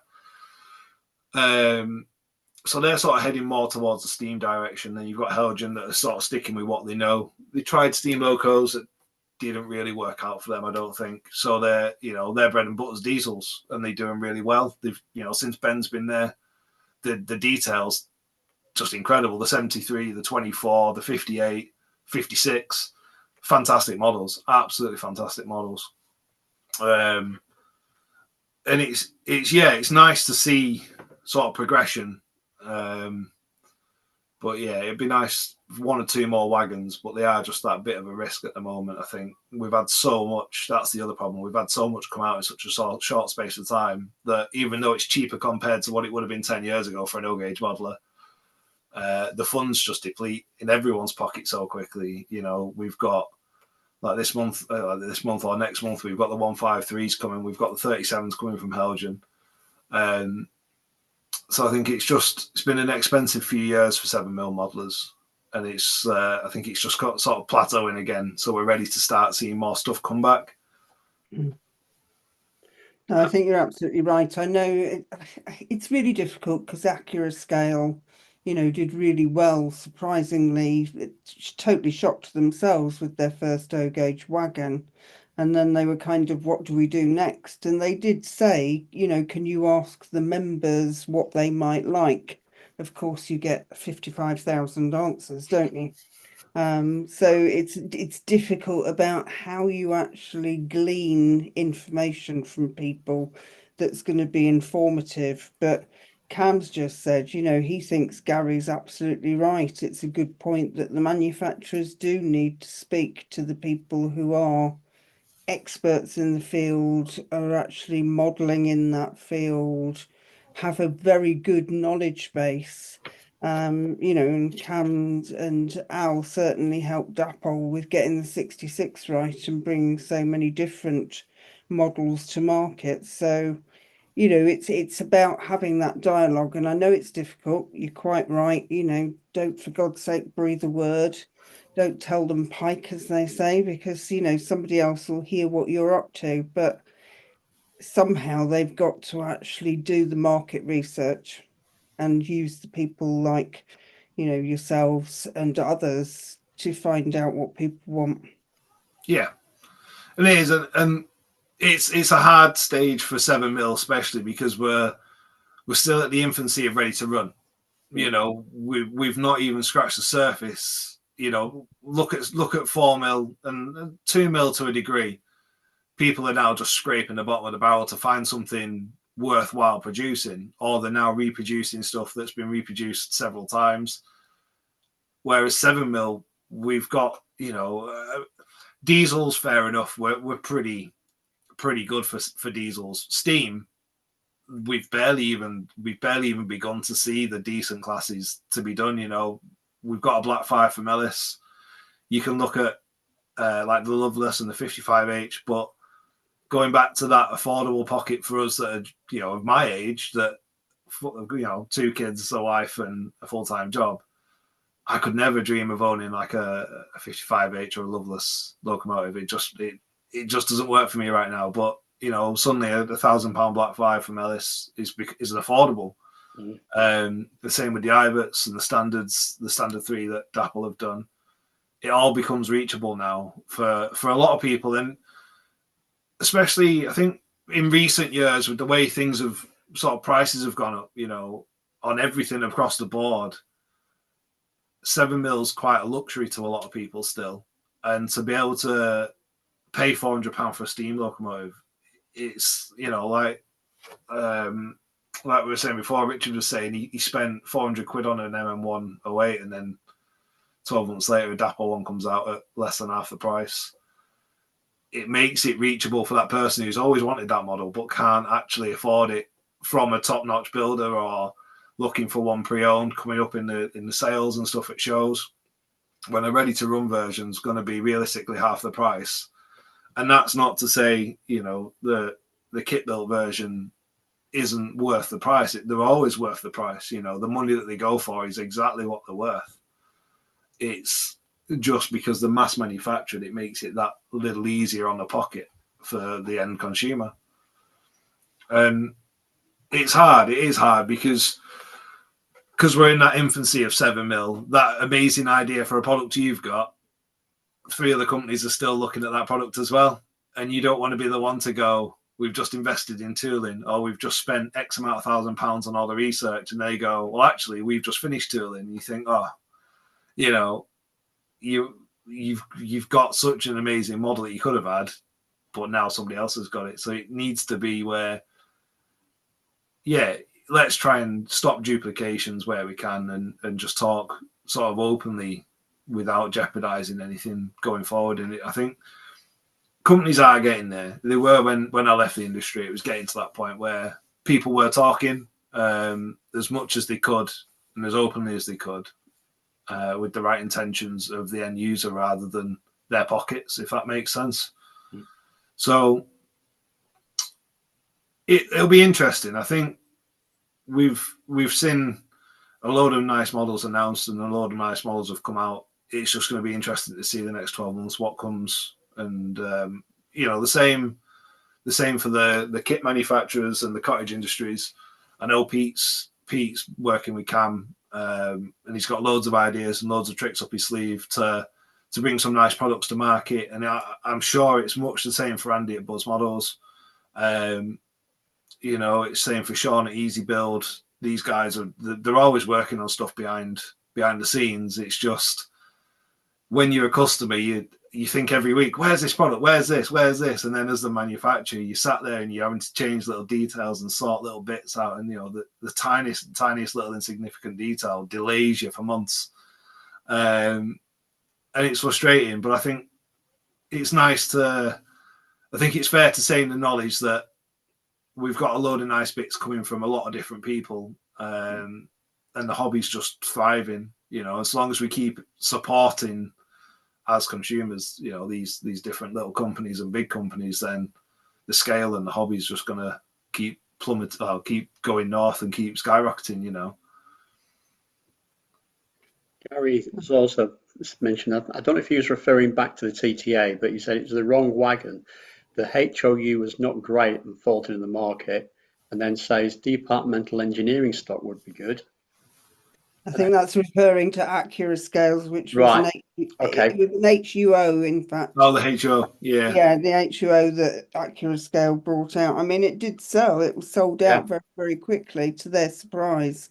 But what Gary's saying it wasn't a great model. I think faltered in the market. it's like a double-edged sword, I suppose. They've already got the research, they've already got the development. It's just a case of exploding what they've got and making it that bit bigger. I do agree with Gary that there's better models in their range. I personally think I'd have chosen over the HUO, but that's they pay the money, they take the choice, I guess, at the end of the day. Yeah. But I do agree, like the PFA, the single, the twin axle container wagon that they do, that'd have been, stunning in O gauge, and I think that'd have sold out just as well, if not better. But that's just my personal choice, and it is what it is. We all know what we want to see, but necessarily whether it's viable for that company, it's up to them, I guess. But I do agree, it's a shame, but there's chance. I know that the guys at Akira Scale keep looking at different stuff, and yeah, they do. We've talked to them several times on different subjects, and tried to sort of give them an honest and fair, and an unbiased opinion on what can be done and what we think we could do.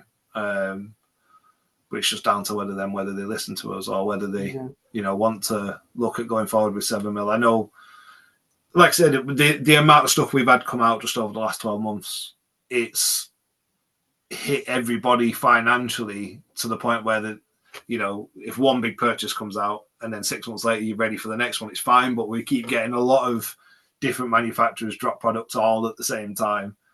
And I think that gives manufacturers jittery feet then, because they think, well, it should have sold out, or it's been out 3 weeks, we should have sold plenty more by now, and we haven't. But then it will slowly pick up a couple of months after, when people have got the finances back in order to buy that particular product.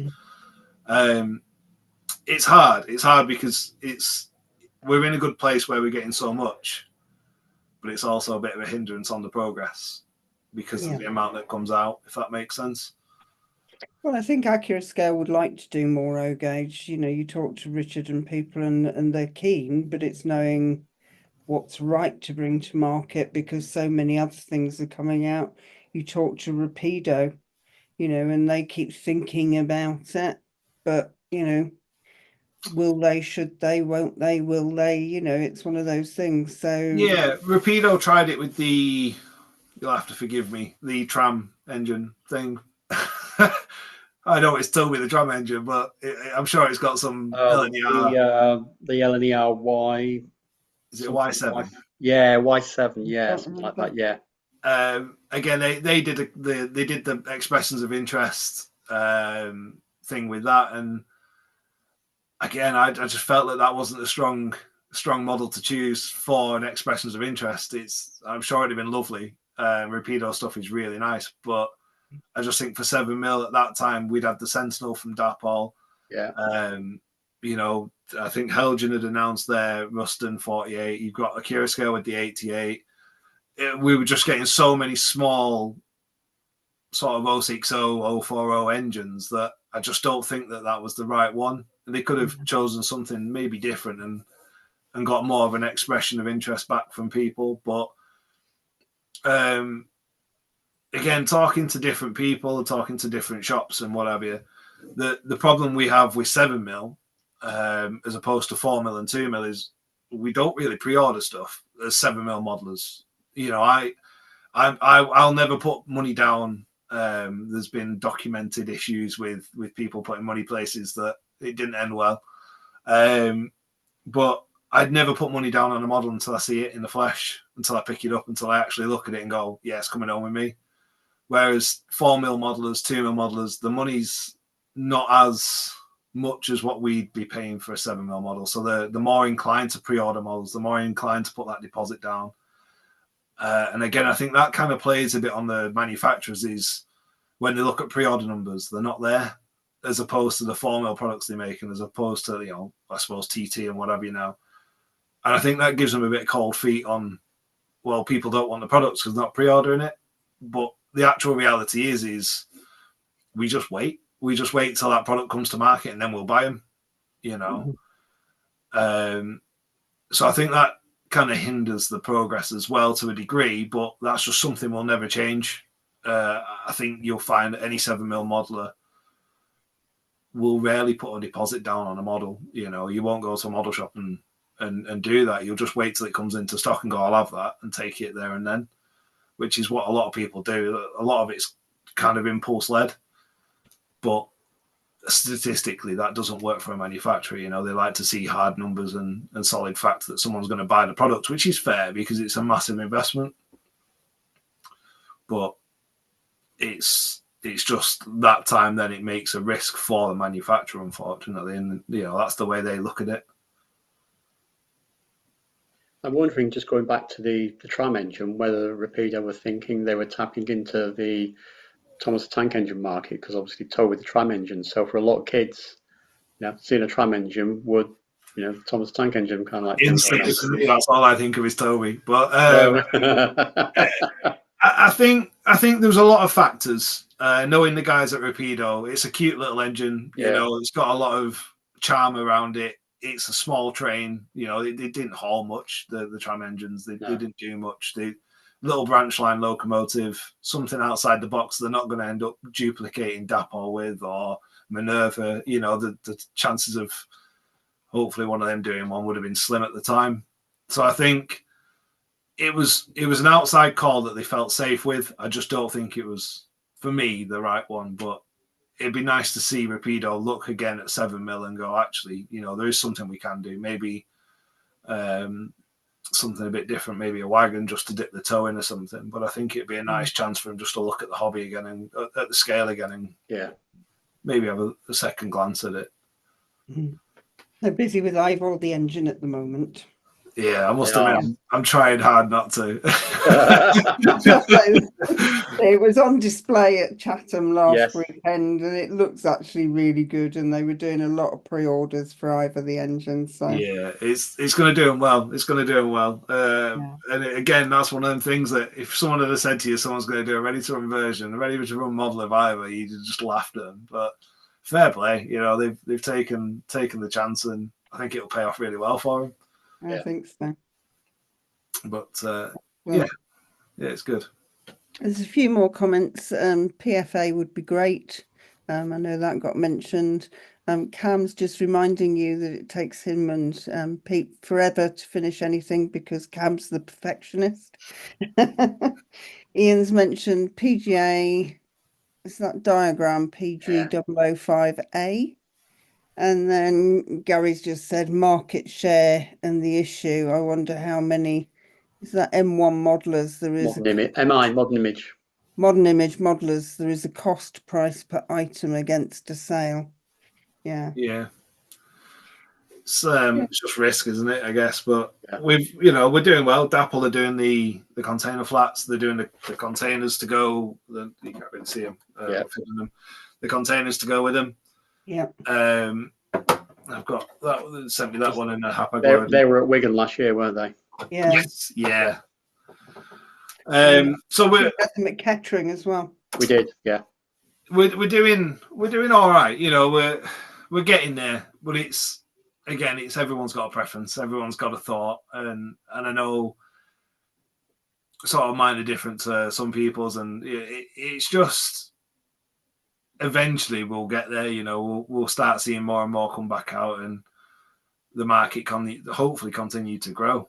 But it's just, obviously it's all important that we support not only the ready to run, but the kit manufacturers too. Definitely. Yeah. And that goes to the scenery, the buildings and everything else that goes with it, doesn't it? You know, you talked about made in Manchester models and you know, the industrial stuff that John's bringing out. And, you know, the porter cabins you can buy now that would be, you know, alongside a current day yard. It's all of those extras that it's phenomenal how much we've got available to us now. Yeah, and, you know, we're really fortunate. We seem to have a lot of really skilled people producing stuff as well. You know, like you say, John with the tanks.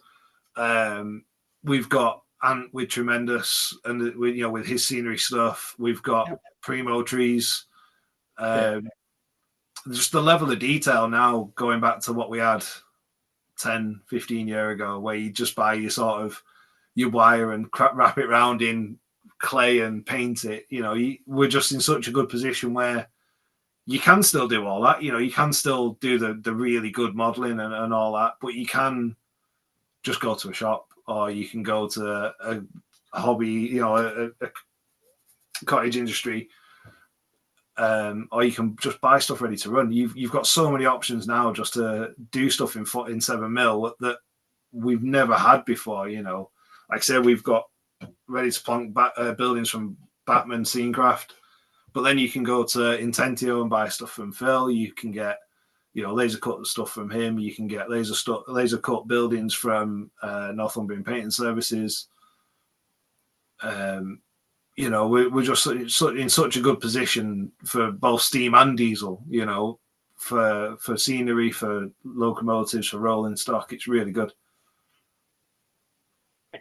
Gary's just mentioned that, you know, he was at Dapol the other week and did mention about the containers and suggested an MOD container to go with the new PFA behind the 66.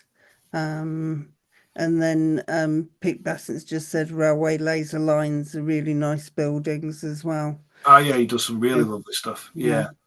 There's a lot available. And I think, you know, like Gary says, if you're chatting to people like Dapol, you know, if you talk to Joel and Neil, it's worth mentioning to people. You know, we were talking to Andy at Rapido at the weekend at Chatham. Yeah. He was there with his full-size engine, interestingly enough, but happy to have a chat about, you know, what's going on in the world and what people might want. And that's the thing, is to keep the dialogue going with all the manufacturers. It's important. Especially with the 7mm manufacturers, you know, when you try and reach somebody of the 4mm manufacturers like Hornby or Batman, a good few years ago, you'd never be able to speak to anybody or sort of say anything. Whereas now, I think Dapol, Helgen, you know, like you say, you've got Neil, you've got Richard, you've got Joel at Dapol, and they're always happy to speak to people. You know, you get all the Dapol girls at shows when they don't really do shows so much anymore, but the team at Dapol are just, you know, they're always happy to listen, always happy to discuss stuff and take options on board. Ben's really doing wonders with Helgen, you know, and he's really happy to try and sort of listen and take options on and listen to what people have to say about products. And you know, there's been a bit of a stigma around Helgen for a few years, and that's really changed now. It's really changing with Ben. He's really pushing forward and trying to be as proactive as possible. There was something on when they were doing the first 37s and the 50s, 37.4s and the 50s. The ETH sockets, they got wrong on one of them, but got right on the other. And I pointed it out to Ben, and straight away he was like, right, let's get it sorted, you know. And that's the attitude now that he's got. If something is pointed out and he can change it, he will, which is really refreshing. And then, like you say, Andy and the guys at Rapido, although they don't do 7mm, they're always happy to talk and discuss products and projects and, you know, opportunities and where they can go going forwards. And we're really fortunate now with these companies attending, like, you know, Gildex and Mayog. The same with Richard at Footplate. He's the same. He's always happy to discuss stuff and talk and receive criticism or compliments. You know, with these guys attending Gildex and Mayog, it just makes them accessible, and it's nice that they put the effort in to be there for that weekend, because we often lose sight when we're the visitors that these guys are having to be there and be paid to be there, or sometimes actually in their own time doing it to represent the company. So to them it's a graft for the weekend, whereas we go because we enjoy it. But it's nice that they make the effort to come and support both the Guild and Mayog to see the customers, essentially, because that's their sort of once or twice, 2 times a year that they can make it out publicly. But, you know, I know the guys at Chirk at Dapol, they're happy for you to drop into the shop. They've got a really good shop there. And it's worth visiting Chirk if you get, you know, an afternoon. They open, I think, Monday to Thursday, 9 till 5, and Friday, I think they shut at 12. But if you're ever around the area, always go in and drop into the shop at Chirk, because that's where they produce everything in the UK. But it's their little outlet as well, so you often get some bargains too if you drop in at the right time. But yeah, we're really fortunate now that we have got sort of companies with people in positions that are willing to listen to the modelers and take suggestions on board where they can. So, you know, I'd always suggest if you're at Guildex or if you're at MIOG and you see these companies, just drop them, you know, drop over, have a chat with the guys or the girls that are on the stands. And sometimes they might seem like they're just sort of giving you lip service and, you know, whatever, but they are taking these suggestions in. They do listen to what we say. Between us, especially the guys in MIOG, we've had hands in different projects here, there, and everywhere with different companies. And we don't do it for the credit. We don't do it because we want something out of it. We do it because we want to see that product right. Like Cam mentioned, Cam and Al from our lot dug deep and helped Dapple out get the 66 right. And again, it's not, they don't want it for the fame. They're not bothered about that. They want it because they want the model to be right. They want to buy that product. So they've offered the help and Dapple accepted. And now the products, I've not really looked at this one yet, but from first glance, it looks miles better than the CADs we first saw back in 2019. So we're just in that really good position now where people do talk, people do listen. And it's the same with, you know, MIOG and the Guild, where we talk to each other. We always have, you know, we support each other. And it's just, that's what 7mm modeling is. We're a community, you know, when we help each other where we can and do what we can for each other. Very good. So, any other questions from anybody else?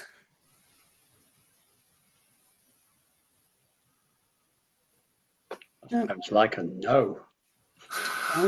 Over to you, Ian, while people are thinking. Okay, I've removed the spotlight from Chris because I'm going to do our usual roundup at the end of the evening. Share screen. Come on. Share screen.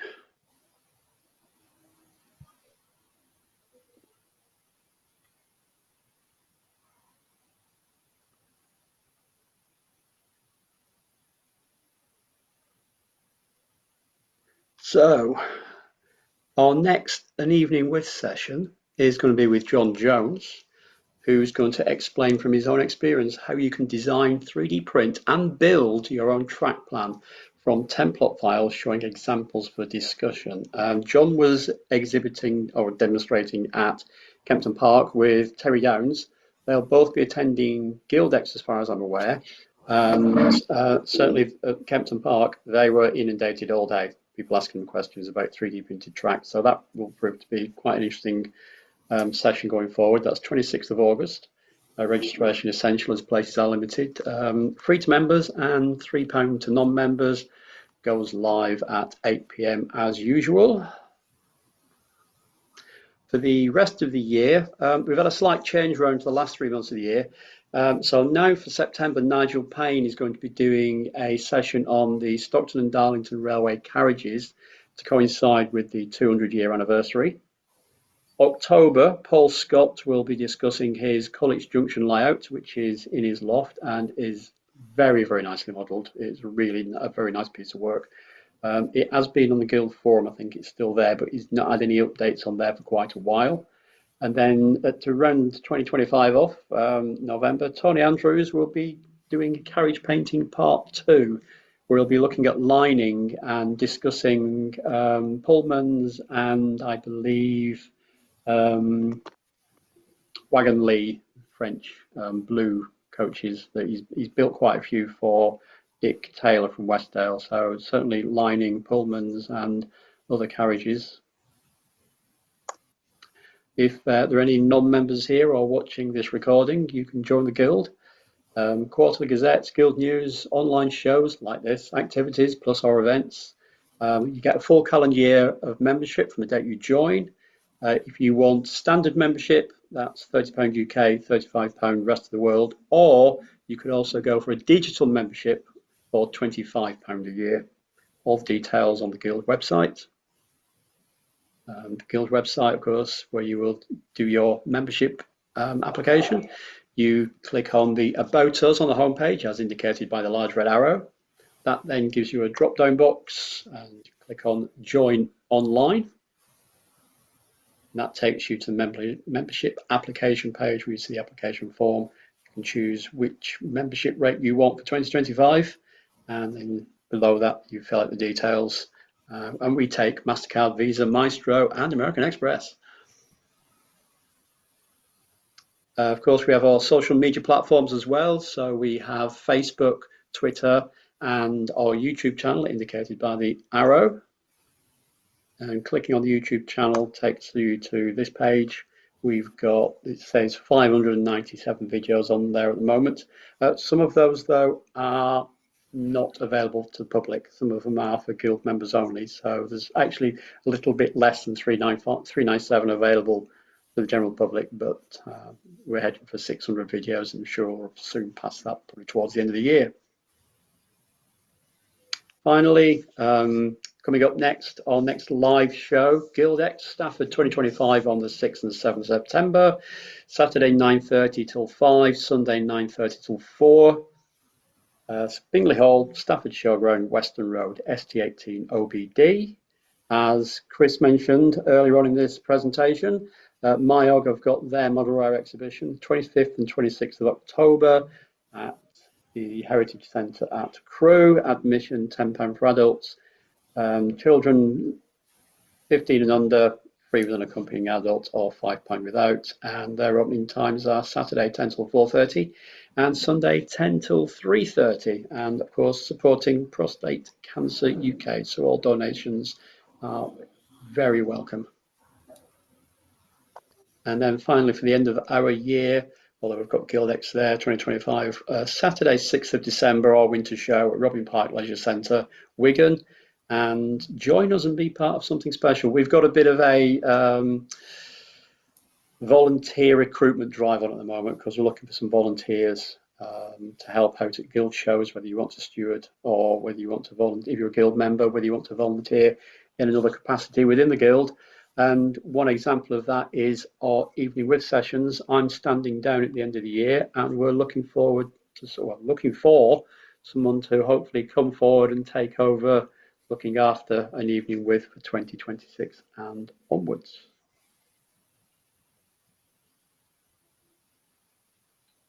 So if everybody's happy, I'm going to wrap up this session now. Chris, thank you very much for taking part in an evening with.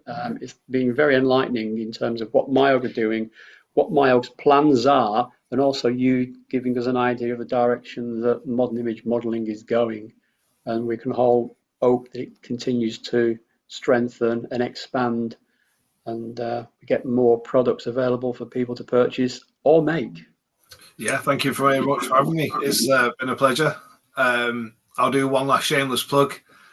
The Just Giving page has been linked in the description. If anybody does feel like they want to go and make a donation, it'd be greatly appreciated. As always, as mentioned, we've got our October show. We'll see you at Stafford at Guildex. So we'll be coming shaking the bucket at everybody at Guildex. So we look forward to seeing you all there. I'll be there with my layout. We'll be there with the stand. So just come over and say hello. Come and introduce yourselves. And then for those of you coming to Mayog, we very much appreciate you coming through the door. And again, you know, every bit of profit we can get from Mayog will go towards something incredible with Prostate Cancer UK. And let's try and push and sort of let the community do as much as we can for an amazing charity. But thank you for tonight.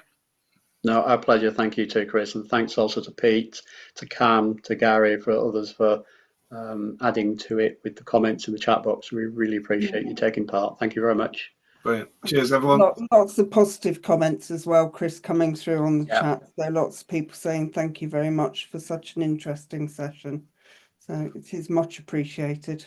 Good. I'm glad it's been appreciated. I must admit, I went into it. I wasn't 100% sure which way we could go with it, what we could do with it. So I just kind of rolled with, getting in touch with Dapple and Helge and see if he could send us some bits just to have a bit of a look at. But all of these bits will be at Guildex or at Mayog in some fashion. So you'll get to see them there. And if anybody wants to see any bits and bobs that potentially might not be at the shows, if you get in touch with us, I'm sure we could arrange for the manufacturers to loan us some bits for Stafford for the Mayog stand, so we could maybe try and do that, and we can just see where we go.